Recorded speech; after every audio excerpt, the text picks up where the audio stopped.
Oui, bon, il y en a beaucoup. En fait, ben voilà, disons que ce qui m'a fait le plus souffrir dans cette relation, c'est ce qu'on appelle donc la triangulation.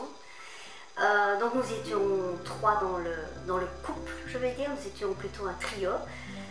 Il y avait donc toujours son ex-femme présente, bien que ce soit platonique avec elle, enfin en tout cas je n'ai jamais eu preuve d'autre chose, mais il jouait beaucoup là-dessus parce qu'il a vu ça dès le début que voilà, je pouvais être un peu jalouse et voilà, enfin, c'était pas dans ma nature à la base, mais il a tout fait pour que ça se passe comme ça.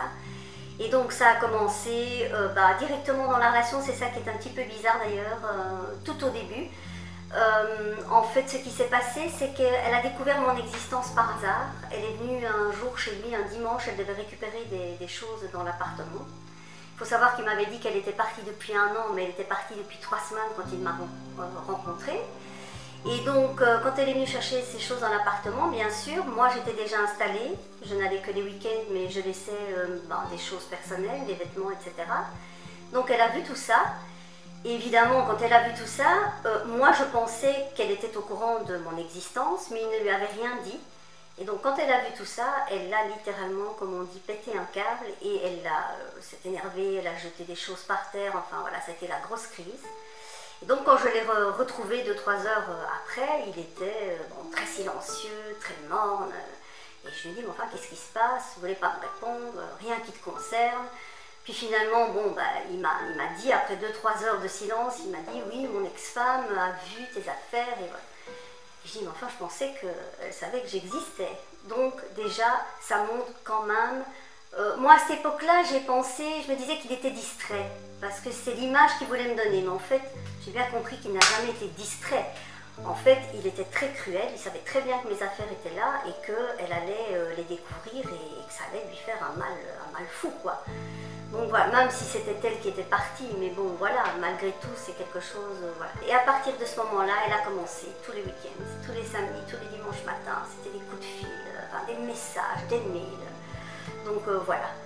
Et donc cette emprise avec moi a commencé, donc, et moi je lui en parlais, je disais, mais enfin, ton ex-femme, quand même, c'est quand même un peu beaucoup, qu'est-ce qui se passe, je trouve pas ma place, quoi. Et chaque fois, elle me câlinait, oui, mais c'est... Non, j'ai une relation avec elle, comme toi, tu as avec ton ex-mari, après 18 ans, 22 ans de mariage, voilà. Et moi, j'y ai cru, parce que, d'un autre côté, avec moi, il était tout à fait normal, donc il me câlinait, un compagnon normal à ce moment-là. Je n'avais pas encore vu le vrai visage. Quand j'étais là le week-end, dès que j'allais dans la douche, il prenait son GSM, il lui envoyait des messages. Il me mettait sur silencieux pour ne pas que j'entende ses réponses. Voilà. Il pouvait y en avoir aussi pendant la journée, même pendant nos vacances. Ça ratait pas. Tous les matins, dès que j'allais prendre ma douche, paf, il était sur le GSM. Il la voyait 1 fois par semaine. Il allait chez elle, passait des après-midi. Il l'invitait au théâtre, au cinéma, au restaurant. Voilà, donc il faisait toutes ces choses avec elle.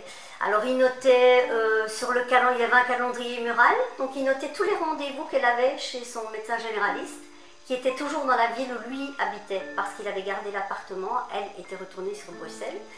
Et donc voilà, donc il notait bien les rendez-vous pour bien que je les voie comme ça, voilà, ça faisait encore un peu plus mal. Ce qu'il faisait aussi, parce que pendant 1 an, les derniers temps, je trouvais inutile de remettre le sujet de l'ex sur le tapis, j'en avais un peu marre, donc je ne disais plus rien pour voir un peu comment il allait agir. Donc pendant 1 an, j'ai plus rien dit. Et un jour, qu'est-ce qu'il a fait? Il va dans sa douche et avant d'aller dans la salle de bain, il met un peu de musique sur l'ordinateur. Et la première chanson qu'il me met, elle s'appelait Carole, enfin elle s'appelle toujours Carole, et c'est Oh Carole, How I Love You So, etc., etc. Et donc il me met cette chanson, il s'en va joyeusement dans sa salle de bain en chantant. Donc voilà. Ce qui m'a fait aussi, c'est après 3 ans et demi de relation, il a reçu un courrier du propriétaire qui lui demandait les coordonnées des gens habitant l'appartement pour pouvoir renouveler les nominettes sur les sonnettes et les boîtes aux lettres du sas d'entrée de l'immeuble. Et puis nous rentrons de vacances et je vois que les nominettes ont été changées et il avait fait remettre le nom de son ex-femme sur la boîte aux lettres et sur les sonnettes. Et là je lui dis, mais enfin, je dis, c'est pas possible, je dis, ça fait 3 ans et demi que vous êtes séparés, pourquoi? Je lui dis ça gentiment. Évidemment, lui, il s'est énervé. Oui, enfin, on dirait que j'ai tué quelqu'un. C'est pas comme si j'avais recouché avec mon ex-femme. Bon, enfin, voilà. Alors la copine, ben, un jour donc nous étions ici tranquilles, on passait le week-end à la maison et j'avais prévu depuis 15 jours de faire une marche adepte avec une copine. Donc la copine arrive, lui il était tranquillement là dans le canapé, il ne bougeait pas jusqu'au dernier moment, il ne bougeait pas. Je me lève, je vais mettre mes chaussures et quand je viens pour lui faire un bisou et lui dire au revoir, je vois qu'il se lève et qu'il met ses chaussures. Et je dis, tu t'en vas? Et là il me dit non, je vous accompagne. Donc au dernier moment, il s'est immiscé dans le loisir donc, que j'avais choisi de faire avec ma copine. Évidemment, moi j'étais très gênée vis-à-vis de ma copine et je n'osais pas devant ma copine commencer à lui faire une réflexion du genre mais enfin qu'est-ce que tu fais, c'était pas prévu. Donc il est venu avec nous. Je n'ai pas été très tendre avec lui pendant la marche, je l'ai totalement ignoré pendant toute la marche, mais il s'en foutait, hein, il s'en fout puisqu'il ne ressent rien du tout, donc ça ne l'a pas touché. Mais j'ai fulminé tout au long de la marche et ma copine, elle n'était pas très joyeuse non plus, quoi. Et donc il n'avait jamais fait ça. Par contre, lui, combien de fois le vendredi soir, il me disait, parce que j'allais chez lui le vendredi soir, il me disait ah, aujourd'hui je sors avec mon copain, voilà, je rentrerai plus tard. Et moi, je trouvais ça normal que de temps en temps il aille voir son copain, même si c'était un vendredi que je devais y aller, ça ne me dérangeait pas. Je suis très ouverte et tolérante. Et moi, je disais jamais rien. Mais lui, c'était la première fois en plus que je faisais ça, parce que comme je marchais toujours sur des œufs avec lui, je n'osais jamais le samedi, par exemple, dire ah ben tiens, aujourd'hui je sors avec mes copines, parce que je savais alors que j'aurais l'image mais pas le son pendant 2 jours. Donc je ne le faisais jamais, ce qui a amené à ce que je sois effectivement isolée. Il ne me reste plus qu'une copine. Voilà, je ne me suis pas fâchée avec mes copines, mais la vie fait que vous vous isolez et pendant 5 ans ça a été comme ça. Et c'était lui, tout le temps lui, tous les week-ends, du vendredi soir au lundi matin. Donc voilà. En 2016, j'ai subi une opération qui a mal tourné. Donc j'ai galéré pendant 8 mois, hôpitaux, urgences, maison, donc j'ai pas travaillé pendant 8 mois. Il a été super. Super, il était là tous les jours à l'hôpital. Je crois qu'il y a 2 fois seulement, il n'est pas venu sur tous les séjours que j'ai fait. Il était là quand le jour des opérations, etc. Pas très démonstratif, parce que ça, ma mère, qui ne savait pas ce qui se passait, elle avait vu, m'avait dit, oh, ben, il est quand même pas très démonstratif. J'ai dit, mais bon, il est comme ça, voilà, en public, il faut bien trouver une excuse, voilà. Mais il était là tous les jours, oui. Même quand il travaillait, il faisait le tard, il commençait à midi. Il venait le matin, j'avais une chambre particulière donc je pouvais recevoir le matin, on ne me disait rien, donc il venait. Par contre, ce qu'il m'a fait malgré tout, le premier week-end où j'étais en clinique pour la seconde opération, j'avais mal de gorge avec l'intubation, donc je dis je vais l'appeler et lui demander qu'il m'apporte du miel. Je téléphone sur son fixe, il ne me répond pas. Et son fixe était coupé, parce que quand il sort de chez lui, il coupe toujours son fixe. Donc je savais qu'il n'était pas chez lui. Dimanche matin, les magasins là où il habite sont fermés, donc j'ai dit ok, c'est pas possible. Et puis donc je l'appelle sur son GSM, il ne me répond pas tout de suite. Finalement il me retéléphone, il dit oui, voilà, qu'est-ce qui se passe? Je dis écoute, est-ce que tu sais m'apporter le pot de miel que tu as dans ton armoire? Donc je connaissais le pot de miel, je savais comment il était, je savais qu'il était entamé. Et donc oui, ça va, pas de souci, je me balade là, je suis pas chez moi mais je me balade, ah ok. Donc il est arrivé à l'hôpital avec un pot de miel neuf, qui n'était pas du tout le pot de miel qu'il avait dans son armoire. Et par après, comme je fouillais chez lui parce que je savais qu'il me mentait, et comme je suis quelqu'un qui veut savoir absolument ce qui se passe, j'ai fouillé, il avait une bassine chez lui où il gardait tous ses tickets de caisse, ce qui n'est pas très malin quand on ment. Donc j'ai pris tous les tickets de caisse et j'ai fouillé. Et j'ai trouvé que ce jour-là, à 9 h du matin, il était à Uccle, à côté de chez son ex-femme, au pain quotidien, en train de déjeuner avec elle, parce qu'il y avait 2 petits déjeuners. Et après, il est venu me voir à la clinique en m'apportant un bouquet de fleurs des champs. Et vous tombez dans le panneau, et mon Dieu, mais qu'est-ce qu'il est gentil. Et voilà. Et vous pleurez. Et vous êtes en clinique et vous pleurez. Et alors, ce qui m'a fait aussi, lors de la seconde opération, j'ai eu beaucoup de soucis, de problèmes après. Et puis finalement, on me dit, vous pouvez sortir demain. Ah, chouette. Donc je l'appelle, parce qu'il était prévu que pendant ma convalescence, tous les lundis, je les passerais chez lui. Donc au lieu de repartir le lundi matin, je repartais le mardi matin pour ne pas être toute seule, parce que je ne pouvais pas trop bouger, tout ça. Mes enfants n'étaient pas là, ma fille travaillait, mon fils à l'école. Et comme lui, il avait des horaires où il rentrait très tôt, donc ça tombait bien. Il m'avait dit ok. Et donc, je lui envoie un message pour lui dire, voilà, demain je peux sortir, est-ce que je peux aller chez toi parce que je ne peux pas bouger beaucoup. Je devais avoir d'ailleurs des méchages 2 fois par jour, tout ça à domicile. Donc, et là, il me dit non. Carrément, non. Et je dis, mais pourquoi? Ah, parce que j'avais envie d'être seule, moi, demain. Et vous êtes là, vous n'êtes pas bien, c'est votre compagnon. Depuis 2 ans, il était tellement attentionné, il venait à la clinique tous les jours et tout. Et vous l'avez, donc vous pleurez toute la soirée, vous pleurez toute la nuit, vous êtes déjà pas en pleine forme, hein, vous avez 40 de température, presque une septicémie. Et puis le lendemain matin, à 5 h du matin, avant de partir au boulot, il m'envoie un message. Et si tu veux, tu peux venir à la maison quand tu sors de clinique. Si c'est pas cruel, il savait très bien ce qu'il faisait. C'était pour me faire du mal et me faire cogiter, pleurer. Parce qu'on dit souvent qu'ils ne sont pas conscients de ce qu'ils font, mais moi je vous dis qu'il était très conscient de ce qu'il faisait. Il était conscient du mal qu'il me faisait. Ça, je ne peux pas croire autrement, c'est pas possible. Il faut savoir qu'il m'avait dit qu'il était divorcé. C'était pas vrai. Donc il n'est toujours pas divorcé à l'heure actuelle. Parce qu'après 6 mois, en fait, non, voilà, j'ai découvert qu'il la voyait encore. Je ne savais pas au début. Pendant les 6 premiers mois, je savais qu'il s'appelait toi, mais je ne savais pas qu'il la voyait encore. Et j'ai vu ça lors d'un mail qu'il a envoyé devant moi. Donc, je pense que c'était fait exprès aussi, où il lui disait on en parlera mardi quand je viens chez toi. Et là donc je lui dis mais enfin tu vois gentiment, je dis mais tu vois encore ton ex-femme, pourquoi tu ne me l'as pas dit? Donc je ne lui reproche même pas de l'avoir. Simplement moi ce qui me titillait c'était le mensonge. Je dis mais pourquoi tu ne me l'as pas dit? Et là il se retourne sur moi mais avec un regard de tueur et il me dit c'est ma vie, ça ne te regarde pas. Et là, je suis restée un peu scotchée. Donc, j'ai quand même un peu insisté gentiment, parce que c'est la première fois que je voyais ce masque tomber. Hein. Et donc là, je lui pose des questions quand même. Je dis, mais enfin, oui, mais enfin, non, c'est pas ta vie. Moi, je suis là, mais non, enfin. Et là, il m'a dit, oh non, c'est trop compliqué, c'est fini. Maintenant, tu prends tes affaires. Moi, j'ai 48 ans, j'ai pas de temps à perdre. Tu prends tes affaires, tu t'en vas. Pendant 2 heures, je l'ai supplié comme une...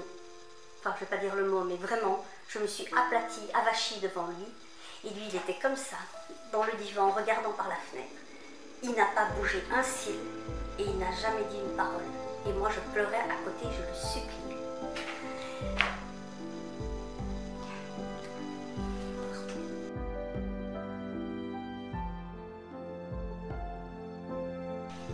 Il avait une sonnerie de téléphone, bon, sa sonnerie bien particulière à lui.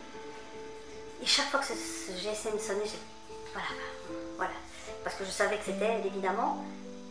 Et donc, dans ce film, à un moment donné, le GSM de la bonne femme sonne, et c'était cette sonnerie. J'ai fait un bond comme ça, dans mon fauteuil, et je me suis revue 5 ans en arrière. Voilà. Donc, rien que la sonnerie d'un GSM vous fait sursauter et vous fait sentir... J'étais dans une angoisse totale. Totale. Je ne savais pas me revoir et mes enfants étaient là, donc je ne voulais pas le montrer. Et donc j'étais là dans ce fauteuil, scotché devant ma télé, paralysée, pétrifiée, par une sonnerie de GSM. Donc ça c'est, voilà. Donc ça déjà, c'est un truc qui vous en dit long sur les traumatismes. Il n'y a rien à comprendre avec un pervers narcissique. Hein. Il est cruel, c'est lui qui est fou, c'est pas vous. Mais vous pensez que c'est vous qui devenez folle. Mais c'est lui qui est fou. Et vous tournez en rond, vous essayez de comprendre, d'avoir des réponses, mais il n'y aura jamais de réponse. Et lui ne vous en donnera pas. Jamais il vous donnera une réponse. Vous attendez qu'il vous en donne, mais il ne vous en donnera pas.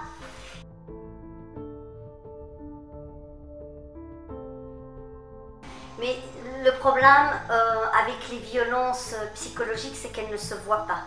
Le problème, c'est que pendant les 5 années, je parle pour moi évidemment, mais c'est pareil pour beaucoup de victimes, quand il n'y a pas de violence psychologique, on ne les voit pas et les victimes ne parlent pas. Tant qu'elles sont dans l'emprise, elles ne parlent pas. Elles n'osent pas parler. Déjà parce qu'on veut à tout prix garder la relation, donc on ne parle pas aux autres, parce qu'on dit si on parle aux autres, voilà, je sais pas, à vos parents, à vos soeurs, à vos frères, ils vont peut-être vouloir intervenir. Donc, et comme on n'a pas envie de perdre celui, enfin, votre tortionnaire, hein, mais bon, on n'a pas envie de le perdre parce qu'on est sous emprise et qu'on l'aime, voilà.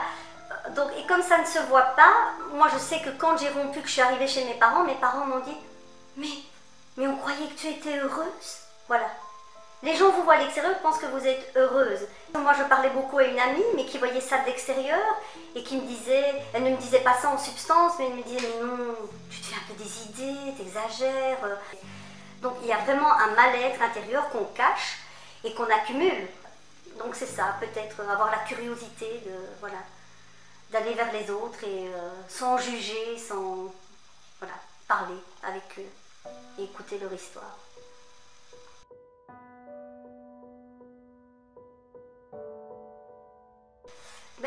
Pour ceux qui vivent avec un compagnon, tout dépend toujours de votre situation. Moi, c'était facile, je ne vivais pas avec, j'ai pas d'enfant avec, donc j'ai pu prendre mes clics et mes claques du jour au lendemain. Maintenant, quand vous êtes là-dedans avec des enfants, une maison, tout est compliqué. Mais ce que je peux peut-être leur dire, c'est de se tourner vers des assos, vers des forums déjà peut-être, parce que sur les forums, moi, ça m'a beaucoup aidé. Il y a beaucoup de renseignements. Et puis, des personnes qui sont dans le doute à se demander, mais avec qui je vis, allez peut-être sur les forums de pervers narcissiques, là, vous allez voir que tous les témoignages de victimes correspondent, parce que c'est toujours le même fonctionnement. Donc vous allez vous reconnaître forcément. Déjà mettre un nom, quand vous avez mis un nom, vous tournez peut-être vers des associations qui peuvent vous aider. Essayez de voir si vous avez de la famille qui peut vous aider. Voilà, quand vous avez des enfants, c'est compliqué de partir du jour au lendemain. On ne peut pas se retrouver à la rue avec des enfants. Et maintenant, si vous n'avez rien qui vous retient, que c'est votre compagnon, vous n'êtes pas marié, pas de bien, rien du tout, fouillez. Tout le monde le dit, je sais que c'est pas facile à faire parce qu'on est sous emprise, on croit qu'on l'aime, on l'aime, bien sûr, nous on l'aime, lui il ne nous aime, ne nous aime pas, il croit nous aimer, mais il ne nous aime pas en fait. Mais fouillez, prenez vos affaires et fouillez.